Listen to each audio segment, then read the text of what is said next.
Let's get started with the classic picadillo.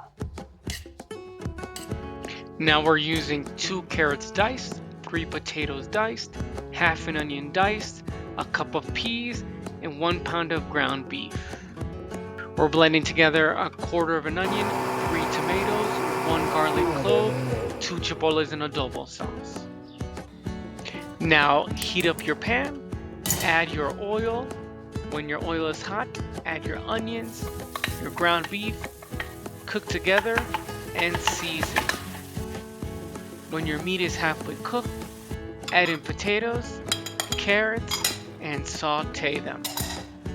When those carrots and potatoes are partly cooked, add in your tomato base and cook together for about 3 minutes. After those 3 minutes, add in 2 cups of water and your peas, then cover. After about 5 to 8 minutes, everything should be boiling.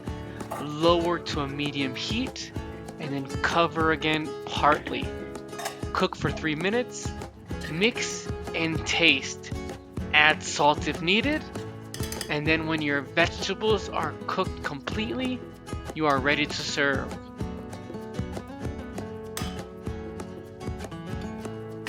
Heat up your tortilla, pull it off, make your taco, and as they say in Mexico, buen provecho.